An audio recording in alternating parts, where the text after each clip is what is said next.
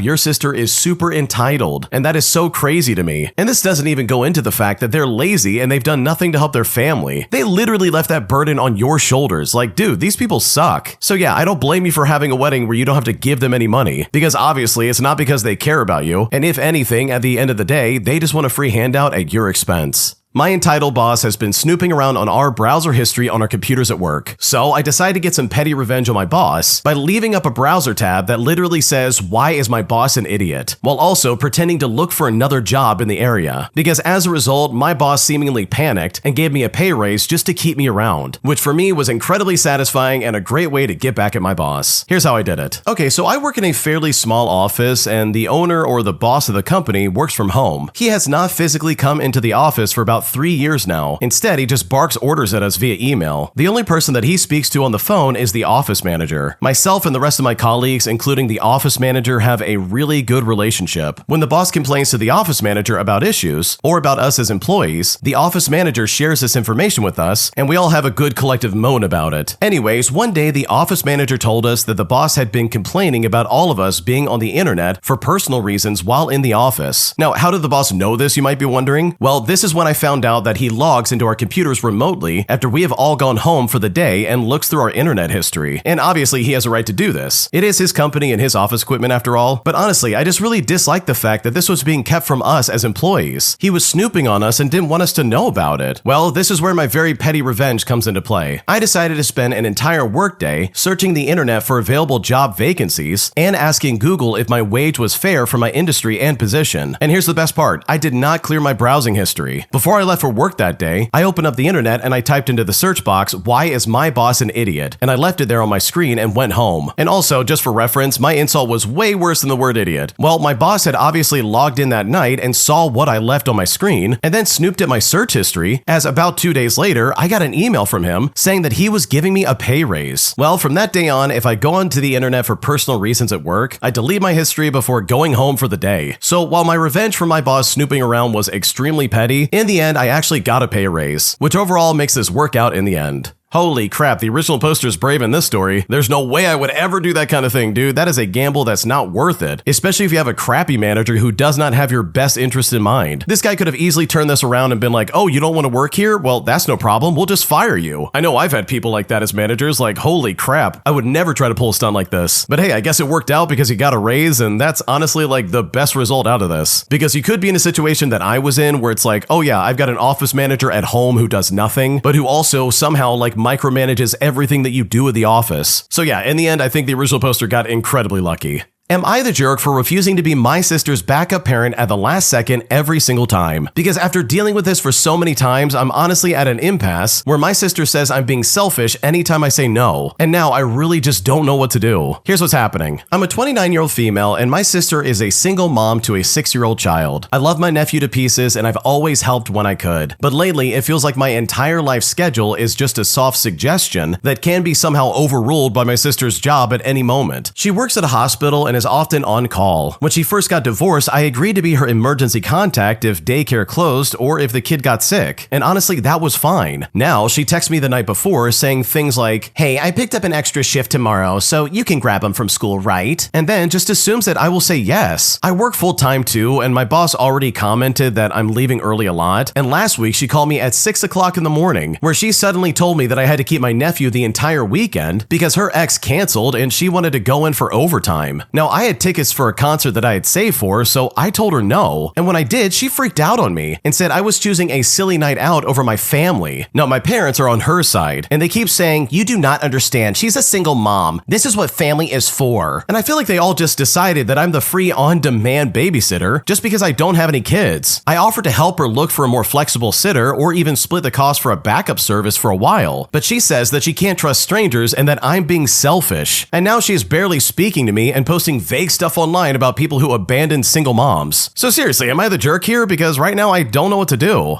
Dude, there's no way you're the jerk. This is crazy. Your sister can't just be like, "Oh yeah, you're gonna watch him, right? You can take off this entire weekend and watch my kid. It's not a big deal. Come on, we're family. This is what we do for each other." Like, no, that is not the case here, dude. This is so intrusive, it's not even funny. Like, your sister is just completely taking advantage of you. She took you saying that you're willing to be an emergency contact as like permission for her to ask you to do anything at the drop of a hat. Like, that's not an emergency. That's just you poor planning. And I've always had the saying that someone else's lack of planning is not my emergency. And in my opinion, it shouldn't be the case for the original poster either. Like, that's just really crappy and unfair for you. So no, you're definitely not the jerk. Your sister's being super selfish, and from my perspective, I think it might be time for some very healthy and well-needed boundaries. Am I the jerk for telling my brother's wife that she is a bad mom after she literally let her 6-year-old daughter into my room and basically allowed her to destroy all of my stuff? Because right now I'm very pissed off and I don't know what to do. Okay, so I live in my brother's house as I'm currently finished my college courses, which is in the same city as my brother, and in fact, he suggested I should stay in his house until I finish up my college so I can save the money which would have gone for rent instead. I did try to tell him that I will be a headache for his family, but he insisted on me staying with them. Now, for reference, he has 2 daughters. One's 6 months old and the other one is 6 years old. And trust me when I say this, the older daughter is a huge troublemaker. She goes inside my room and steals things, she tears up my books, eats my snacks, etc. And her mom blames it on me for why I keep these things within her reach, even if it is in my room. She doesn't even allow me to eat junk food at home, as her daughter then starts to cry that she wants some as well, which her daughter just doesn't like. However, one day I found her daughter coloring my college books, and when I saw this, I snatched it from her, and she started crying. However, her mom actually started scolding me, asking why I was making her cry. And that's when I snapped and I scolded her back, telling her how she can't even discipline a small child, and that she should have learned parenting before deciding to have kids. After this argument, we haven't really spoken with each other ever since then, but I really felt that I should have done that. So seriously, am I the jerk here? Because this honestly is getting really complicated. Okay, in my opinion, I think it might be time to find like a different place to live, because this is just not gonna work. You've got a 6-year-old going into your room destroying your college books. Like, holy crap, do they not understand how expensive those are? I know for me personally, I would rent the books and then return them, but if you're buying them from the bookstore, that stuff is hundreds of dollars, and it's stuff you're only gonna use for like a semester and that's it. Like, good lord, that is not okay in my opinion. Also, if this is a repeated issue, then why have they not put a lock on your door? Or at least allowed you to put some kind of lock and key on the door so you can do whatever you want? Because her trying to be like, "Oh, you can't have junk food because my daughter's gonna want it." And that makes me want to say like, "Okay, stupid, well how about you keep your dumb kid out of my room and we won't have any problems?" Like, why let this happen in the first place instead of trying to mitigate it and be like, "Okay, we're gonna lock his door and that's gonna solve it." Because legitimately, that would solve the issue right then and there. So while I do think it was kind of rude to be like, "Oh, you should have learned how to parent before you had kids," because that's not really how it works, I will say that I completely understand the anger and the frustration, because if I was in your shoes, I would probably feel the same way. My girlfriend is taking a trip to Mexico without a passport, as she desperately wants to see her grandma who's currently on the verge of passing away. But despite the fact that I told her that this is a bad idea, and that she definitely needs a passport if she wants to get back in the United States, States. She says that I'm not being a supportive boyfriend, and that instead I just need to comfort her and say that everything's gonna be okay. And at this point, I'm kind of worried that I overreacted and crossed the line because things are getting really messy and I seriously don't know what to do. Here's what's happening. I want to preface this by saying that my Mexican girlfriend's grandmother is currently very sick and is on the verge of dying in Mexico. My girlfriend has talked about wanting to go to Mexico for the sake of visiting family, as well as visiting her grandma, who is in poor condition. Well, as of yesterday, her grandma has gotten worse, unfortunately. She stopped eating and her health is in very poor condition, signaling the end of her life. My girlfriend got a call earlier tonight, with no prior notice, mind you, that her family will be leaving to go to Mexico to visit her, and if she wants to leave, she must do so right away. Well, she broke down to me, thinking it's impossible because she has nothing packed. She's got nothing ready. I supported her and I told her that she won't need much, that if she just packs the essentials, she can make it, and everything will be fine. And when I said that, she cheered up some and started to pack. As she was packing, she apologized to me about ruining our plans, but I just let her know that she has nothing to worry about. Family comes first. This is the only chance for her to see her grandma, and our plans can always be rescheduled. For a bit of context, we had a trip planned, but that was the least of my worries. I just didn't want her to feel guilty for not going to see her grandma as she was passing, because I know for a fact she would blame herself. Now, here's where all the problems really start. My girlfriend doesn't like sharing much information with me for a reason that I just honestly don't know, but I then come to find out that as she's leaving with her family, she has no passport, and this threw up a lot of red flags, like what? No passport when traveling to Mexico under this administration? From what I could understand, she applied for a US passport, but she has not received it yet. She's hoping she can enter Mexico without one and then have a family member bring it over later. Worse yet, her family told her it's totally fine to enter Mexico without a passport, as they've done it before. She's seen the videos, she's seen the harassment, and she's seen the arrest and days of detention. And while I sympathize with her, I let her know I find it irresponsible for her family to suggest everything will be fine. I suggested ways to get an emergency passport, maybe an expedited passport as well if that wasn't possible, as I really do want her to see her grandma in her final moments. But she let me know that she didn't have a choice, citing that it's crazy and inconsiderate for calling it irresponsible. We discuss it and I try to understand where she's coming from, as she's currently in the process of grieving her grandma. In more ways than one, I tell her I understand her situation. I love her and I'll be there for her despite this problem. She then starts asking for advice about her passport, showing me emails from the State Department. I let her know what's going on in that email, how she can look up the status of her passport, that I can even help call and talk to them, seeing as she will be in the process of traveling to Mexico by car. And this is something she agrees to, and at this point, all is well. But the part I don't understand is where she then starts telling me that I never comfort her, that she feels like she's talking to a robot all the time. She said she expects me to tell her that all will be fine, that we can simply figure it out later, and that the only thing I should be doing in this moment as her partner is comforting her. But I would like it to be known, outside of dire situations such as this, where her not having a passport could mean the difference between coming back to the United States and not coming back, I'm always in support of her, and I comfort her every step of the way. The only problem was, in addition to the comfort that I gave her today, I brought up the lack of a passport, which in my opinion is a very serious problem. I really do not understand her family's thought process. Are they hoping border control waves them through when leaving and coming back, just because they got away with it in prior years? Do they fail to see that this administration is cracking down on lack of identification these days? I've started to come to the conclusion that her choice is her choice. I'm just worried about her. As much as I hate that she wouldn't be able to leave with her family, she could obtain an emergency passport and perhaps follow them just to avoid any trouble at the border. But also, maybe it's not my place to offer advice and what she's saying is just completely true. So seriously, am I overreacting here? Like, did I make a mistake by bringing the passport thing up? Because right now I don't know what to do.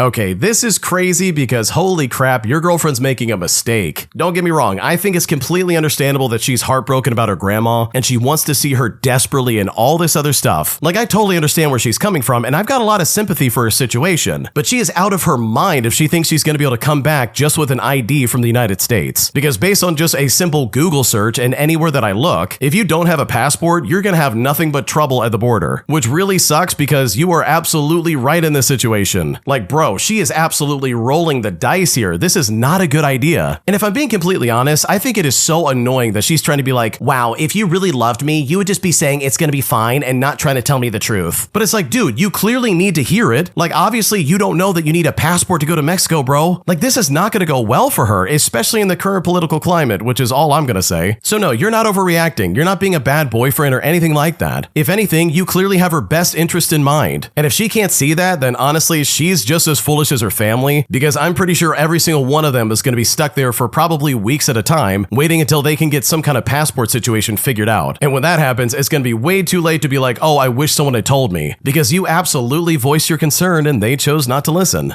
Am I the jerk for booking my wedding the same day as my friend's kid's birthday? Because right now she is pissed off at me and losing her mind, basically insinuating that I need to change my date. Here's what's happening. Okay, so my fiance and I have been engaged since 2019. Since our engagement, we have planned to have our wedding in April. Well, due to some unfortunate life circumstances, we've had to postpone our wedding several years, and we're now finally getting married in April of 2027. The original date that we had picked out was April 17th, but unfortunately, our wedding venue was booked for that day when it came to pay our deposit. So we asked if they had any other dates available in April, and they gave us the option of the 10th or the 24th. Now, the 10th is not an option for us, as that is the anniversary of my cousin's passing. And by the way, I was really close to this cousin, so we picked the 24th and we booked it. Well, the 24th is also the same day as my friend's kid's 10th birthday, and this friend has not thrown a birthday party or special event for the kid's birthday ever since they were 4. Well, apparently this friend is now raging over the fact that I picked this date and saying that I'm a jerk and that I could have picked any other month and day to get married other than her kid's birthday. So seriously, are we jerks for doing this? Because right now we're kind of blown away by this and we don't know what to do.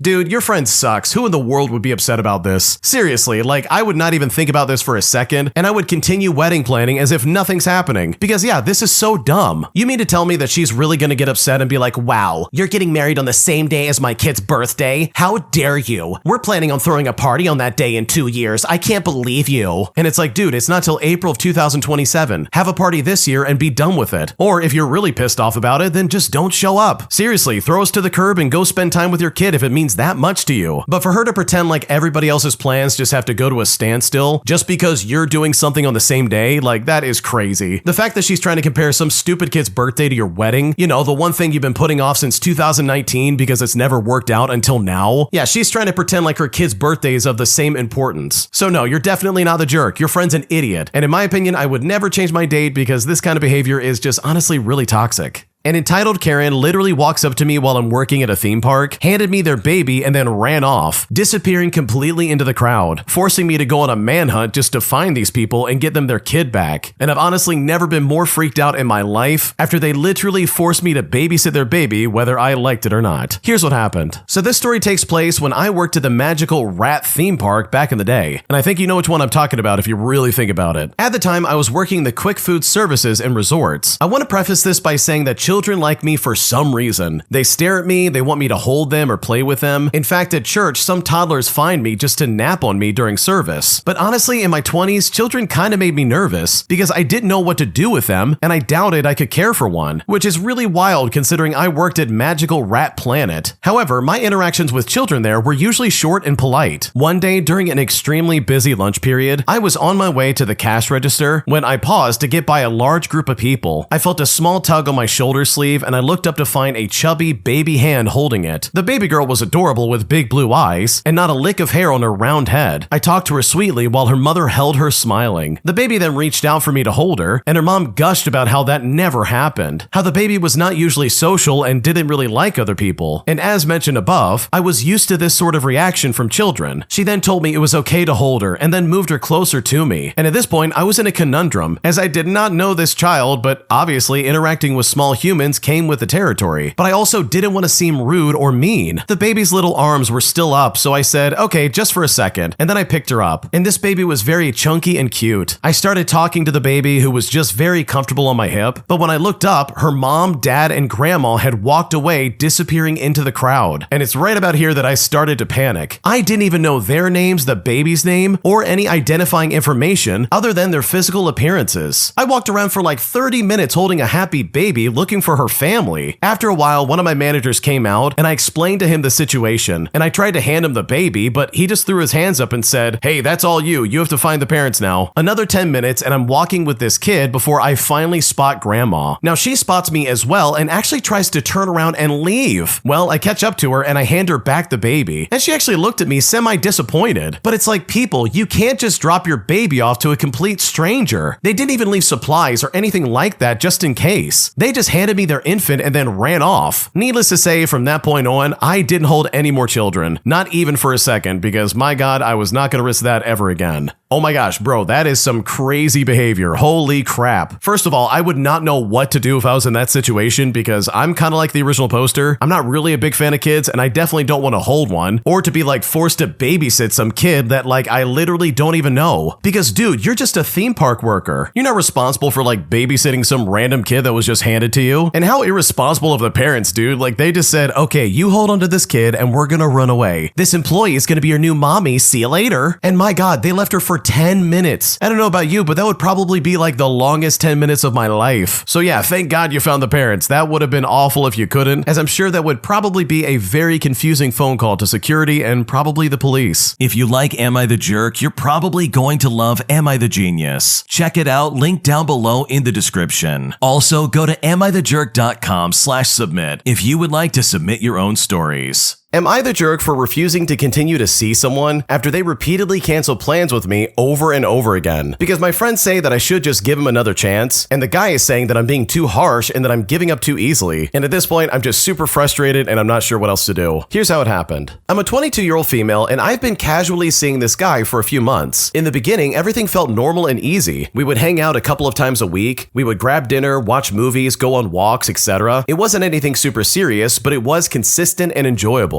But over time, his behavior started changing. He began canceling plans more and more often, usually at the last minute. Sometimes he would text an hour before we were supposed to meet up, saying something like, "Oh, I'm tired." Other times it was a vague, "Oh, something came up," or "My friend needed me." Now, I tried to be understanding because I know people have lives, bad days, and unexpected things. But it wasn't occasional, like it literally became a pattern. There were multiple times when I had already gotten ready, changed my schedule, or turned down other plans, just for him to cancel with barely any explanation. And every single time, I was the one trying to be patient or just shrug it off. Last week, he canceled again with basically no context. I was really frustrated, and honestly, I had hit my limit. So I straight up told him I didn't think we should keep seeing each other because it didn't feel like he respected my time or effort anymore. Well, he got upset and accused me of being too harsh and for giving up too easily. A couple of my friends said I should have communicated more or given him another chance, but from my perspective, I did communicate and the behavior just kept repeating. Now I'm stuck wondering if I overreacted or if I'm being too picky, but another part of me feels completely justified. I don't expect perfection, but I do expect some basic respect and consistency. So am I the jerk for ending things after like repeated last-minute cancellations? What should I do?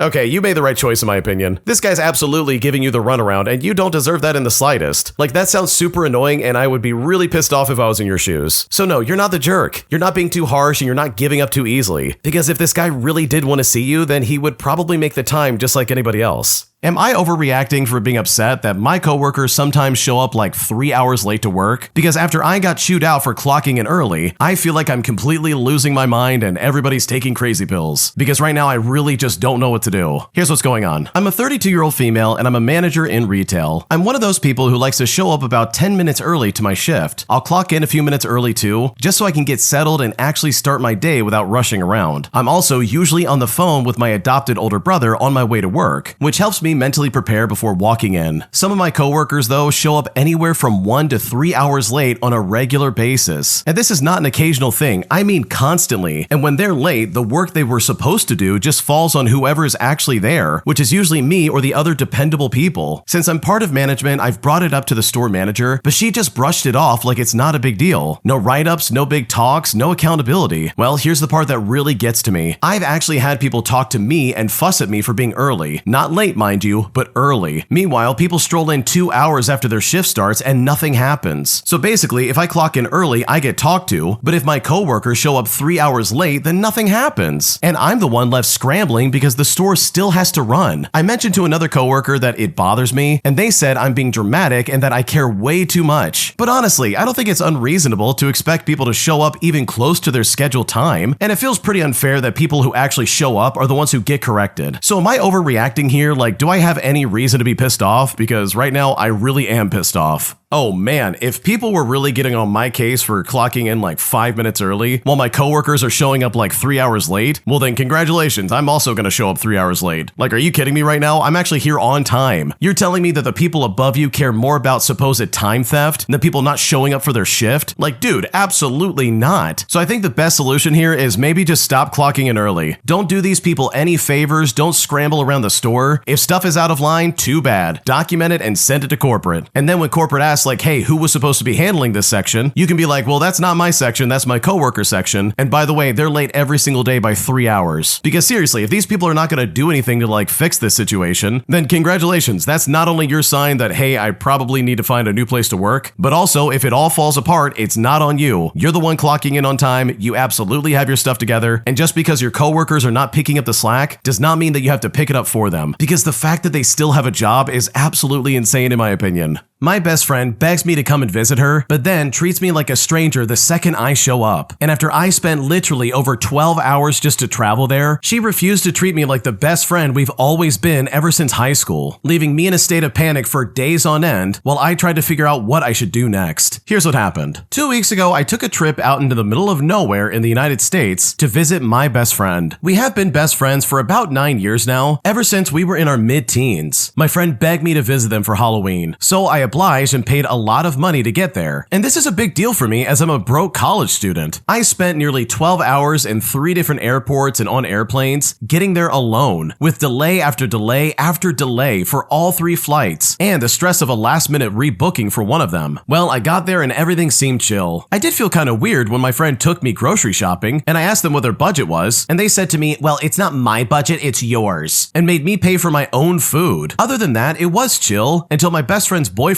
came into the picture. We went to this local bar show on Halloween, and the car ride was painfully awkward because the two of them exclusively talked to each other like I wasn't even there. I even had to literally drag my best friend by the arm multiple times to get them to hang out with me, and they neglected to even introduce me to their local friends until they remembered after like 5 minutes of their friends awkwardly looking at me. And keep in mind, we used to be really tight, but now they seem like they just want to stay right by their boyfriend. At one point, I literally ended up drunkenly inserting myself into a photo being taken of my best friend because I literally wasn't invited at all, and it started to feel like I wasn't even there in the first place. And I literally said to myself, okay, screw it. If I spent this much just to get here, then I'm gonna have some kind of proof that I was here in the first place. In fact, one of my best friend's other friends ended up being the one to invite me into some of the photos, not even my best friend. And keep in mind, I have never even been here before. I know literally nobody here. It even got to the point where I lost track of my best friend for a while, and even a stranger at the bar, after telling them why I was there and stuff, said to me, okay, well, where's your friend at? And I just said, man, I have no idea. The stranger then said to me, wow, you came all this way and they just kind of abandoned you. Now, I laughed it off at the time, but in hindsight, I'm kind of floored my best friend just left me. You know, a young woman in all this Halloween makeup and stuff, alone in an absolutely packed bar in a place I've never been to. The amount of creepy men that were hitting on me was historical. I was drunk at the time and kind of laughing it off, but in hindsight, I would never intentionally let that happen to my best friend, especially if the tables were turned. At the very least, it's a safety hazard. Oh, and I forgot to mention, I tried to socialize with my best friend's boyfriend, but he was awkward and cold. He stood in the same place the entire night and drank 1 or 2 beers. He also offered to drive us home if my best friend wasn't sober enough multiple times. Now, fast forward to going home from the bar at around midnight, and my best friend tells me that their boyfriend is going to sleep in their bed for a few hours, and asked me if I would be cool with sleeping on the couch. Now, I have pretty bad back issues. For reference, I had a huge surgery years ago that they, of course, are very well aware of, so that means I can't really sleep comfortably on anything other than a bed. But I very hesitantly agreed as long as it was only for a little bit, because at the end of the day, it's not my house, and I didn't really feel comfortable saying no to them as it wasn't really a question. We got home and I called a good friend back home just to chat for a bit, and after the call, I realized that my best friend and their boyfriend had went up to their bedroom and shut the door without a single word. I knocked on the door twice and texted my best friend multiple times, asking about my personal belongings, but I got no response, even though I could hear them in the room. I was still in my Halloween getup with a full face of makeup and an uncomfortable costume and all that, and I didn't know what to do. So I just laid in a chair in the living room awkwardly. I then heard the bedroom door open and shut, and I thought maybe the boyfriend left, so I went to check, but no, the door was still shut, except now my backpack and clothing was placed outside the door without a single word, either verbal or via text messaging. This felt super weird to me, and I just kind of awkwardly went back to the living room and changed it into pajamas in there. Later, I found my purse also placed outside the door without a single single word. I felt rejected, alienated, and kind of hurt and confused. An hour went by and nothing happened, and I was exhausted. So I just resigned myself to trying to sleep on the chair. Well, maybe about 45 minutes later, I heard the boyfriend leave the house and I went up to bed, but not before sending a kind of drunk, pissed off message to my best friend explaining that what happened was weird and not cool. I got a response the next day as my best friend was at work until like 4 o'clock that their boyfriend had to sober up and they didn't know it would upset me. They then pointed out that we had that conversation about it and thought I agreed from that and said that they'd make sure to bring it up multiple times next time. But I was like, next time? Okay, whatever. I was upset, but the next morning when I woke up, I had pretty much gotten over it and I texted back my best friend apologizing for my reaction. The next day, we had this big Halloween party we were supposed to go to together. My best friend fell asleep in the early evening, and so I asked their roommate when the party was because I wasn't sure when I should begin getting ready. She told me the time, but advised that because I was probably riding with her and her boyfriend, and they were leaving earlier to help set up, I should probably get ready pretty soon. I was really confused and I was like, oh, I thought I was riding with my best friend. But the roommate told me, oh, your best friend asked me if we could drive you instead because they just want to go with their boyfriend. And honestly, that was it. That was the thing that did it for me. I then walked away and I burst into tears in another room. I couldn't stop crying because I felt really rejected and just crappy. I would never treat my best friend like this, especially if they spent so much money and time getting to me after I had begged them to do so. Me and my best friend used to be so close, and it was like I didn't even recognize them. We're not teenagers, we're in our mid-20s. I thought this kind of behavior was far behind our age. So I had gotten into my costume and my makeup, but I was so upset that I just ended up saying that I just wasn't feeling well mentally and that I'm not going. Well, my best friend then just said to me, oh, well, okay, that's fine. I'll be back in a few hours, and then went without me, which I can't entirely blame them for, as I was just too upset to communicate my feelings at the time. But even still, I can't relate to it at all. They never came home because they slept at their boyfriend's house, leaving me to sleep in the house alone, as the roommate was also staying elsewhere. They only came home at like 7 o'clock in the morning to grab their things and go to work. I then called my sister, who's literally a defense attorney, and thus the most devil's advocate, benefit of the doubt kind of person that I know. I knew that she wouldn't just take my side of the story at face value, and would instead question my perception, or if I was misunderstanding anything, or if I was just leaving something out. And this is why I called her, because frankly, I was hoping that she'd tell me that I was just being dumb. Well, thankfully she didn't. And in fact, she was like, oh my gosh, what is going on? Which is like a big reaction for her. Long story short, we ended up looking at earlier flights back home for me, but found that it wasn't feasible without costing a fortune. So she helped me draft a level-headed and thorough message to my best friend, because my only other option was to confront them. Well, my best friend replied to the message while she was still at work, and the summary of their reply was to basically say, oh, I'm so sorry you feel that way. Like they literally just blew me off. When they got home, we talked about it, and it was kind of a disaster. They kept saying things like, oh, I didn't even know anything was wrong. Like, this is just how I live my day-to-day life. This is so overwhelming. Oh my God. I'm just so exhausted. Like, I'm just trying not to end it all. Which, by the way, is an excuse they've pulled on me many, many times before. She then said to me, oh, you left me hanging at the Halloween party like I was alone all night because my boyfriend was with his friends. I also didn't even end up riding with my boyfriend. Like, that didn't even end up happening anyways. Seriously, you need to communicate these things with me if you want me to know you're unhappy, even though I definitely did. She then said to me that this feels so overwhelming and that she feels like a crap friend. And at a certain point, their defensiveness pushed me over the edge. They then said something like, oh, I just don't understand where this was coming from. And at that point, I snapped. And at this point, I will admit that I raised my voice. I said to her, well, because you've treated me like crap the past 2 days. I immediately apologized for yelling and emphasized that I wasn't mad, which was true at that point. I was just disappointed and hurt. Eventually, I conceded to some things and said sorry, and they said sorry too, but it really felt forced, as they didn't take accountability at all. I then managed to pretend I was fine for the next 2 days until I flew home. I texted them that I landed, they responded, and since then, I haven't really talked to them or even heard from them at all. This has been weighing very heavily on me. The more I think about it, the angrier I feel. I don't even know what to do except like end the friendship, but I really just don't know if that's a rational reaction to this situation. So am I the jerk, or did I overreact in any kind of way? Because right now I really don't know how to handle this. Okay, dude, this is crazy. Like, hands down, this is worst case scenario for me. You fly for 12 hours to visit someone you thought was your best friend, only to then have them treat you like this. Like, that is a nightmare waiting to happen. Because guess what? You're stuck with them. You're stuck for the next like 5 days while they treat you like garbage. And I don't know about you, but that sounds miserable. That sucks, dude. First off, just to illustrate, no, this is not normal behavior. You should have never been treated like that ever. Like, it kind of seems like your friend was not prepared for you to be there at all. She was supposedly begging you to be be there, but then doesn't even have the decency of being a good host. Like, holy crap, what a terrible friend. If that was me, I would have been like, I don't care how much money it costs, get me out of here. Like, seriously, put me on a train, put me on a bus, get me the crap away from this lady. Because this is like the ultimate form of disrespect, in my opinion. You literally spend so much money to get there, you spend all your time and energy just to show up, and then she doesn't have the common courtesy of treating you like a human being. Like, dude, this is unacceptable. So no, you are not overreacting. This is incredibly rude, and the way she treated you is really not fair. You deserve to have a friend that was going to have your back and actually want to spend time with you, because what this lady did was the opposite, and you definitely do not deserve that. My friend accused me of using her and even refused to pay me for babysitting her kids. And now I feel like our friendship is completely ruined. And at this point, I seriously just don't know how to fix things. Here's what's going on. Okay, so I used to nanny for a couple while I was in college, and we were really close, especially with the wife. And for the sake of the story, I'll call her Jessie. I moved away for a bit and I came back in May of this year. And when I moved back, our dynamic had changed. We were still friends, but I was also the first person they asked whenever they needed a babysitter for date nights or whatever. I work full time now and I have my own life, so sometimes I say yes and sometimes I say no. But the real problem started in early September. Jessie asked me to babysit because of a family emergency, but later on I found out it wasn't even an emergency. I told her no because I had jujitsu that night, something I pay for and actually look forward to, and she got mad and said I only want to be her friend when it's convenient, and that apparently I take advantage of her. Now, I didn't apologize because I didn't think I did anything wrong, but I did explain why I said no. Well, she didn't speak to me after that. Like, we're talking literally avoided eye contact. Then she ended up in the hospital later in the month for complications from being a surrogate, and suddenly she needed my help again. So I watched her kids, I let their dog out, I packed bags and made sure they had their stuff together, and even went with her husband to the hospital for emotional support. That first night, I babysat about 4 hours for their anniversary, then another few hours the next day, and then again the day after that. Later that week, I had the kids again while she was in labor. In total, it was around 12 hours, not counting all the extra things I did around their house. On October 1st, she sent me $200 and asked me to send it back so that she could prove to the agency that she paid me. So I sent the money right back. It's now November and I haven't seen a single penny. Meanwhile, they've bought new expensive stuff. And obviously it's their money, but to me, it shows that they can pay me, but they just simply haven't. Well, I finally hit my limit and I sent her a message explaining how she accused me of taking advantage of her while literally not paying me for my work, how she ignored me until she needed something, and that I'm not her on-call childcare. I said I wasn't okay with any of it. Well, honestly, her response was wild. She said that she came over to tell me off, and that I've been a jerk and crappy since I moved back, and that she poured into this friendship, and that I deserve to be cut off. She then said to me that if it was about money, I should have just asked her. She also tried to say that she thought I would just watch her kids because she was in the hospital, and then she ended it by saying, I don't like you and you don't like me, so let's just leave it at that. Now, I never told her don't worry about the kids. I was already supposed to watch them on their anniversary anyways, and I only brought up the money once when we got tattoos and she literally grumbled. I wasn't being a jerk. I was just living my life and not dropping everything every time she snapped her fingers. And her apology, well, I never even felt it was sincere. She only reached out again because she needed help. So now I'm wondering if I'm actually in the wrong here, or if this whole thing is as one-sided as it truly feels. Because right now I don't know what to do. Okay, honestly, your friend sounds super selfish and this is simply not fair for you. You've dropped what you're doing so many times to help her out, but now that you have a life and you can't do that all the time, she's trying to be like, oh, I've poured so much into this friendship and you haven't. Like, this lady even lied and tried to be like, oh, I've got a family emergency. But it's like, that wasn't even the case. She literally just wanted you to watch her kids and like, it wasn't anything serious going on. So for her to sit there and be like, oh, wow, you are just not a good friend. Like, good Lord, dude, she is projecting so hard. You haven't done anything wrong. Like, you really have gone the right route here, and the fact that she's trying to turn this against you in some kind of way, in my opinion, is just so inappropriate. An entitled scam artist keeps using my email address for literally everything, but after dealing with this spam for so long, I finally got revenge by canceling their flights and hotels to the vacation they had planned. And honestly, I feel so great about this because thankfully, all the spam finally stopped after that incident. Here's what happened. Okay, so some years ago, I started to get some weird spam to my Gmail address that I had. The address was my full name, first, middle, and last, with one of those names being being spelled a little differently than the accepted way. I had this email address for years, almost as long as Gmail had accepted users without invitations. No one else could have had that particular email address, and Gmail doesn't recycle. Now, the spam started off in a manner that didn't really make me pay attention, but it began to multiply. Accounts at Starbucks, Panera, Nike, all kinds of stores started to show up. I'd get order confirmations, advertisements, and promos. Like literally all kinds of crap. I could see a name on some of them, but it wasn't mine, and it wasn't anywhere near mine. I have no idea why this person was using my email address, except that it was like someone who got a hold of a list of breached emails and just picked one to create accounts. This is also right after like a big service was compromised, and my email address was one of those. I canceled what I could and I blocked the rest, until one day when the big one finally hit. I received a note from an airline stating that a trip had been booked. This was one of those all-inclusive packages, and according to what I could see, this was booked via agent. I didn't have that agent's name, unfortunately, but I had literally everything else. Flights and hotel to some warm destination island were included. 2 tickets and prices and last names were given, which again were not mine. I had the ticket and flight numbers, the hotel confirmation codes, etc. Literally the whole thing. The only thing I didn't know was the agent's name or agency in order to call them to try and tell them to quit this crap. I called the airline and I thought to myself, okay, why not? I literally had nothing else to do at work that day, so let's just go for it. I got a hold of someone who didn't speak English as any language, and I tried to explain to them that they had my email address and please just remove it from this flight. But they said no, they couldn't do that. Please just ignore the emails. But I then said to them, I get lots of stuff related to this flight. I need it to stop. You're giving me personally identifiable information. But still, they said no, I can't do that. Well, it was then that I noticed the link at the bottom of the email. Hit this link if you want to cancel. I asked the airline rep about this, and they brightly explained to me that I could cancel, but there may be fees or other obligations in regards to that cancellation, and any trips would need to be rebooked. I again stated, this is not mine. Do you understand that I'm going to be canceling someone else's trips because you literally can't change an email? The agent started to explain once more about the cancellation procedures, but you know what? At that point, I'd already hit the cancellation link. I then received an email stating that the trip was canceled and that the money would be refunded within so many business days. I then asked the rep if it was canceled, and they said yes, and started to read to me their script of, oh, we're sorry to see you go, and I just said thank you and hung up. Well, after that, I received no more new account signups. I managed to clear all the ones that had already happened. Some of them didn't want to do anything, but when I started using the word fraudulently created, things tended to move slightly faster. Now, I honestly do not understand what was going on here. Perhaps someone was committing fraud with that trip, but if for some reason they weren't, I hope they learned to use their own email address when spending a few $1,000s on something, because if you try to use mine, your trip is probably just gonna get canceled. Oh my gosh, dude, this is hilarious to me. Like, first of all, I don't know about anyone else, but this absolutely screamed, yeah, these people are committing fraud. Like, that seems super sketchy in my opinion. And incredibly annoying. Like, dude, think about it for a second. These people were using your email address for all this crap. I guarantee you, they were either like phishing for your information, or they were trying to like use it to get away with some stuff. Like, either way, this sounds really weird, and honestly, I think I would have done the same thing. I would have canceled that trip and not even thought twice about it. Because if these people really are dumb enough to use your email address, especially for something that's probably fraudulent,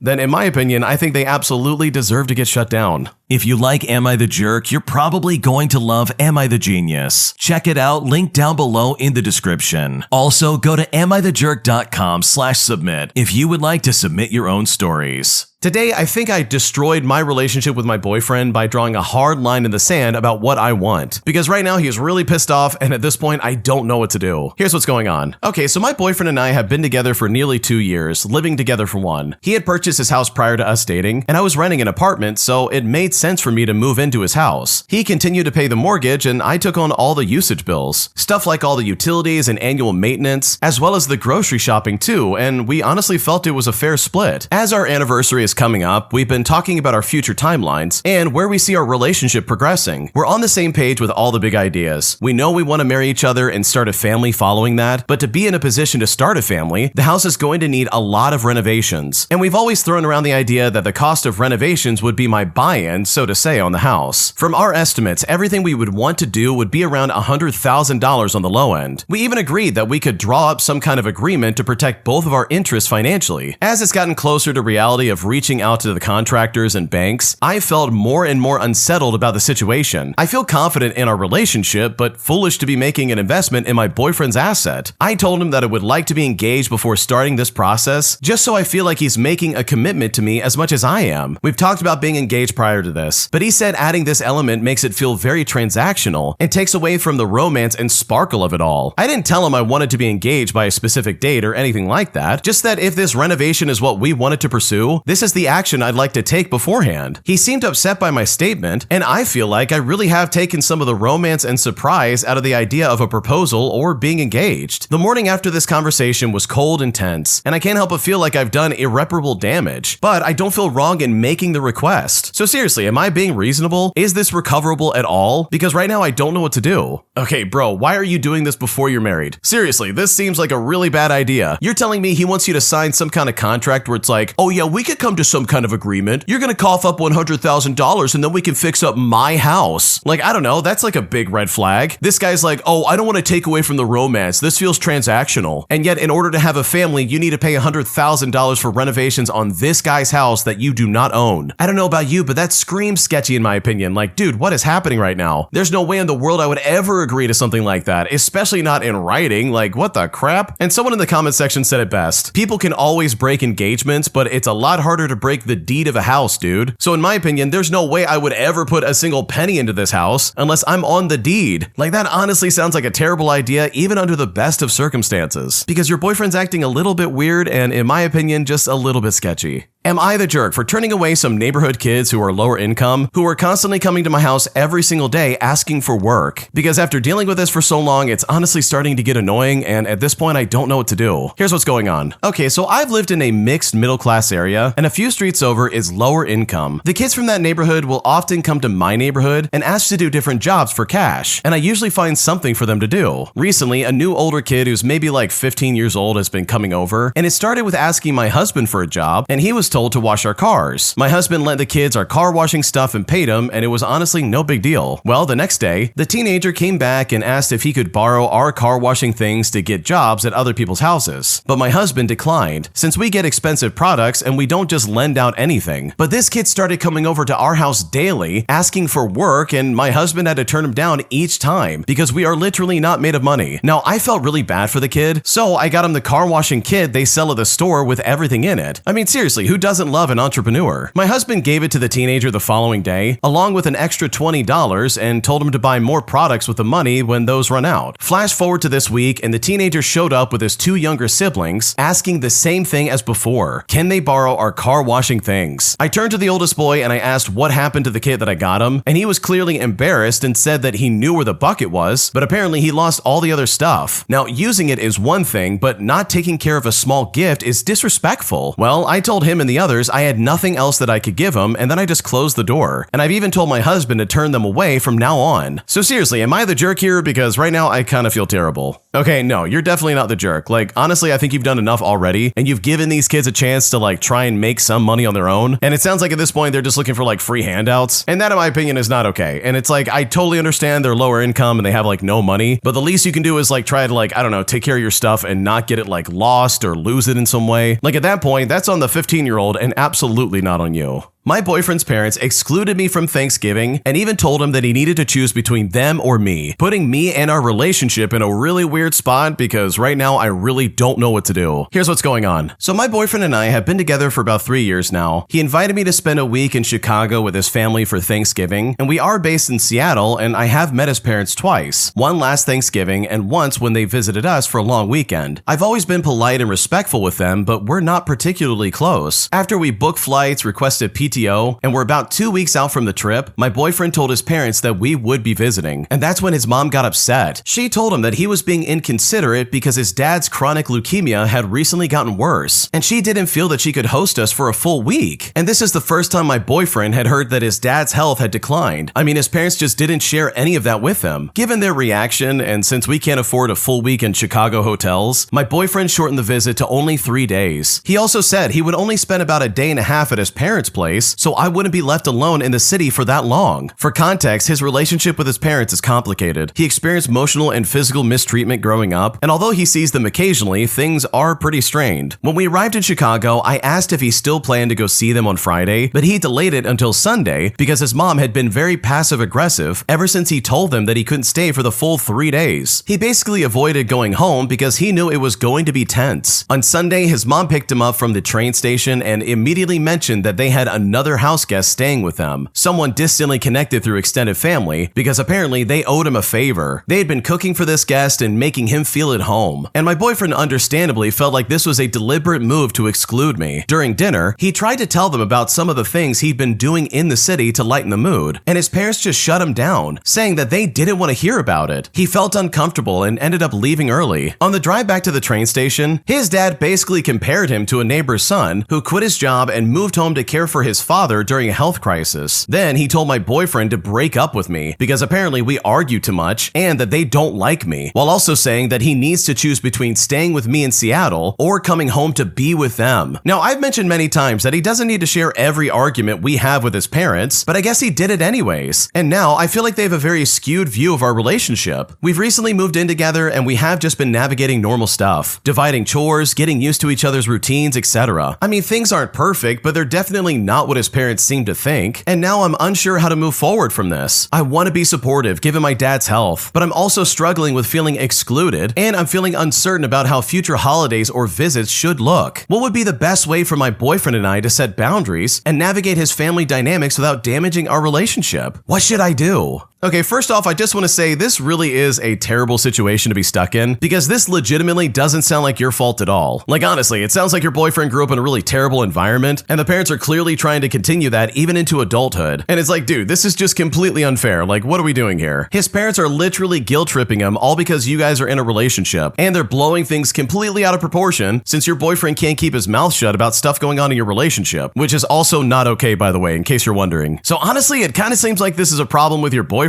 more than anything else. Like, you've clearly done nothing wrong, but like your boyfriend is sharing stuff that he really shouldn't, especially with people who literally do not care about your existence. They only want to make your boyfriend's life miserable, and that is not okay in my opinion. So hopefully this works out because the way your boyfriend's parents are acting is honestly a little strange. Am I the jerk for refusing to host my family's temporary storage in my garage? Because it's been about 4 months now and their stuff is still sitting in my garage. And at this point, I'm sick of it and I really want them to leave. Here's what's going on. I'm a 29-year-old female and I bought a small house last year. And for reference, I'm the first one in my family to own anything because my parents and my older brother still rent. A few months ago, my parents asked if they could keep a couple of boxes in my garage while they cleaned out their apartment basement. And you know what? I said, sure, I'm happy to help out. Well, the next weekend, a rented van shows up and suddenly my driveway is full of boxes, old furniture, random bags of clothing, and even a broken treadmill. My dad said it would just be like 2 weeks, but that was 4 months ago. I've asked him a few times when they're moving their stuff, and there's always some excuse. They're too busy, there's the landlord, the weather, whatever might be going on. And it's like, I can't park my car inside, I trip over their boxes doing laundry, and I'm not even kidding you, a mouse literally ran out of one of the bags last week. When I told them they need to move everything by the end of next month or I'm gonna hire a junk removal company, my mom started crying and said that I turned cold since buying a house and that families should be willing to share space. My brother then called me selfish and said that I don't understand how hard it is to raise kids in a rental. But from my point of view, they're just using my garage as a free storage unit with no end date, and that honestly just doesn't seem fair. So seriously, am I the jerk for telling them to get their crap and get out? Because right now I feel like I'm at the end of my rope and I really just don't know what to do.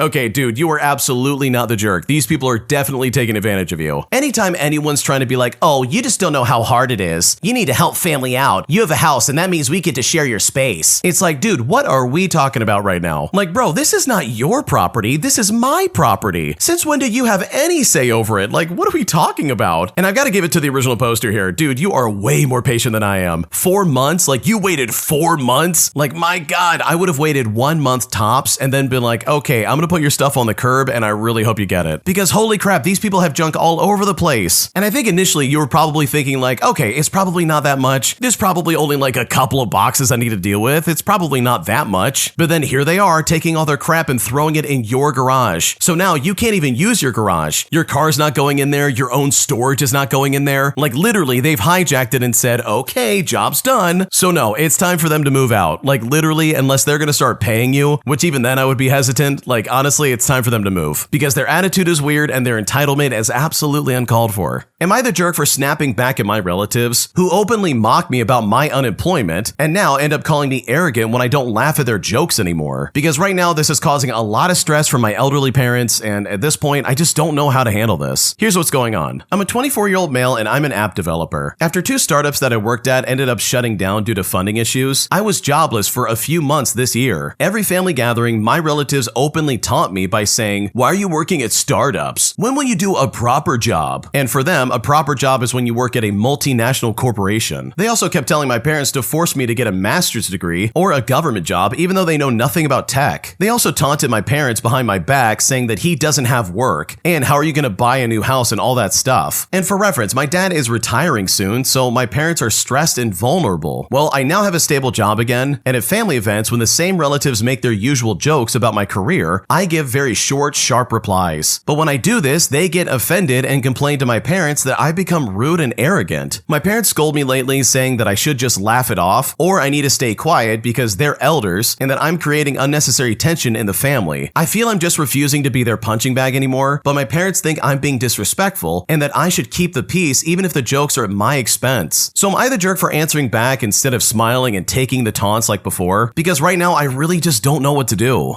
Okay, in my opinion, anytime someone tries to say, oh, they're elders, you just need to like take it and just deal with it. Like that is not okay in my opinion, and honestly, there are lots of reasons why. For starters, that's just plain rude. Like seriously, why do they think they can do that? Simply because we share the same like last name? Like, dude, what are you talking about? That's not okay regardless of who you are. And secondly, anyone trying to be like, oh, just keep the peace. This is obvious evidence that they've never stood up for themselves, and so now they're expecting you to do the same thing, even though you literally have every right to defend your name and like the weird things they're saying about you. Not to mention the fact that these are not jokes. Like this is not a shared experience. You're not laughing together at what they're saying. It's just them being nasty and being like, oh, why are you getting upset? I'm just joking around. But it's like, no, you really mean that and you're just saying that you're joking to try and get away with it. So no, I would absolutely shut that down every time if I was in your shoes, especially when it comes to like your career and your life, because they have no business making those comments, and I think shutting it down will absolutely mitigate that in the future. Would I be the jerk for not contributing to my sister's rent simply because I moved out and I no longer live with her anymore? Because she's saying that now she can't even afford to live in our old place, and now she's expecting me to pay money towards it until she can figure things out. And at this point, I'm honestly really frustrated and I'm not sure what to do. Here's what's happening. Okay, so a few years ago, I moved to Boston for grad school. Since my sister lives there too, and my university gave me a studio apartment that I can pay with student loans, she secretly stayed in this apartment with me for free until the end of my grad program. Independent of that, she also owes me about $15,000, which is over the span of several years, because she didn't make enough money to cover her rent while in medical school. And I feel like this context is important to understand why I think I'm not in the wrong. Once I graduated, we needed to get a new apartment, and my sister purposefully went for a 2-bedroom fancy high-rise that was near the hospital that she works at that I could technically afford with my meager salary, even though it would be not by much. But still, we signed the lease in May 2024 and lived there for a year, splitting the rent so I would pay an eye-watering $2,700 a month. When May of 2025 came up and we needed to renew the lease, I did it without thinking. However, I was really homesick and I was not happy with my life. My job was brutal, I missed my friends and family back home, and I hated how absolutely expensive everything is in Boston. When I went to visit my parents in August, they were like, oh, just move back here and have your sister move to a smaller apartment in the same high-rise, and you could just pay the transfer fee and all this other stuff. Well, that's exactly what I did. I got a job here that I like, I moved all my stuff, and I even paid my half of the rent for a couple more months to give my sister time to move out. Well, she, however, was absolutely furious. Living by herself in a 1-bedroom means that she'll have to pay more for her rent, and despite making twice my salary as a doctor in a highly prestigious hospital, she has no money saved up. My sister is pretty bougie and loves to buy expensive stuff, so it's not surprising. But also, it's frustrating how we paid the same rent for over a year. She makes literally twice the amount that I do, and yet I somehow have more more money saved up than she does. She's also very picky about roommates, and originally she wanted me to find a new roommate to share the lease with, but I haven't been too successful there. Well, my sister proposed that since she has to pay an extra $500 a month because of me moving, she says that I should have to contribute that money to her rent until the time our lease would have originally ended, which would be until May of 2026. I believe that after years of giving her free housing and thousands of dollars, I should be completely off the hook. At the very least, let those $500 a month come out of the money that she borrowed from me years ago and couldn't afford to pay back. On the one hand, I feel bad for her, but on the other hand, I'm tired of someone who makes way more than I do financially relying on me for no good reason. What should I do?